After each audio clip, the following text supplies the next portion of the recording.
A warm welcome to you. This is the morning call. Now, terrorist attacks in northeast Nigeria over the weekend have left at least 2 soldiers dead.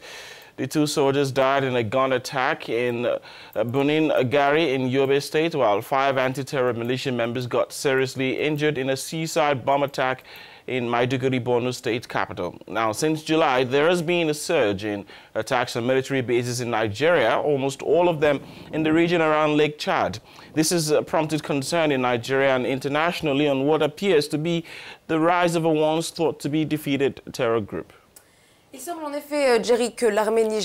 that the Nigerian army is being overtaken by Boko Haram. At the origin of this resurgence of violence is a branch affiliated to the Islamic State group, which disassociated itself 3 years ago from leader Abubakar Shekau. Since then, this branch of Boko Haram has continued to grow in importance and now represents a real threat to the Nigerian army. The Islamic State group in West Africa, known as ISWAP, said it attacked Nigerian army positions near the town of Gamboro, bordering Cameroon, on Thursday, and claimed on Saturday it had killed 8 soldiers and wounded 17 in new clashes in northeastern Nigeria.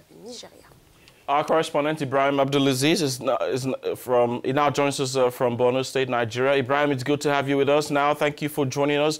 So first off, in November, nearly 100 soldiers are estimated to have been killed by Boko Haram, and the attacks have since continued up until last weekend. Couldn't this sadly be seen as the fall and rise of Boko Haram?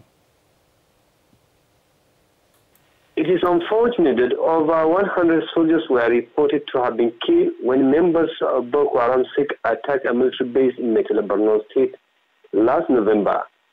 Some soldiers who survived the deadly attack have cried out to President Muhammadu Buhari to probe the quality of weapons procured by the military authorities.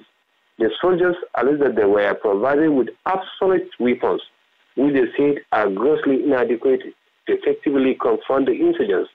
Even during a special plenary of the House of Representatives on the incident, the Nigerian lawmakers raised concern over the incident attack by the dreaded group in the recent time.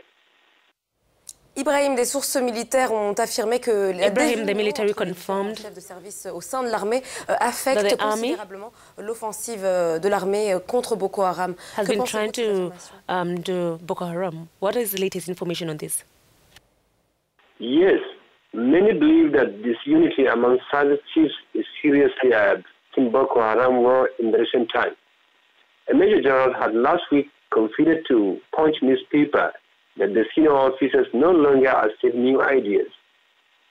The indiscipline has reached a level that the service chiefs now bypass the Chief of Defense Staff or Minister of Defense and even write letters directly to President Muhammadu Buhari. It could be recalled here that the service chiefs even attended Mr. President's campaign launch recently. Ibrahim, and that particularly, which you've mentioned, we've seen has generated a lot of outcry from the opposition and rights groups in Nigeria. But Ibrahim, how about AFRICOM, the United States Africa Command arrangement aimed at defeating the terrorist groups in the region? Could that not be working or yielding results?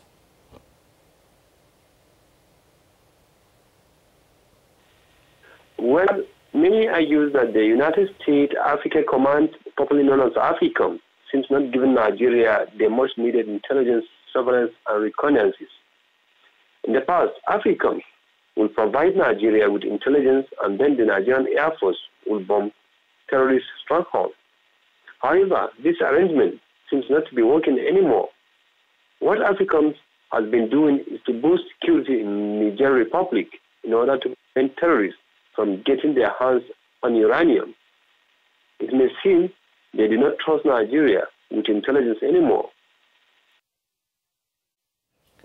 You've talked about obsolete weapons, but how true is it that weaponry for the Nigerian soldier is poor and that they're now unwilling to fight Boko Haram? In fact, already there is this fear that the soldiers in the trenches may revolt any time because of the inability of the military authority to provide them with quality weapons. Another officer who spoke to the Daily said that many of them officers are afraid because soldiers can revolt.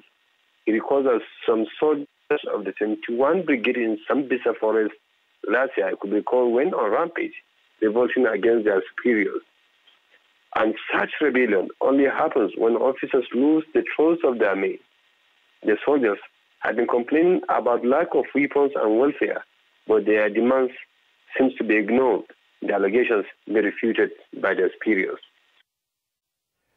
Well, I'll have to let you go now. Thank you very much, Ibrahim. This is how much we can take. Thank you for speaking with us. African News correspondent Ibrahim Abdulaziz speaking to us there from Maiduguri, the Borno State capital, northeast Nigeria. You're watching the morning call. The Africa Journal is up next. Le journal de l'Afrique tout de suite.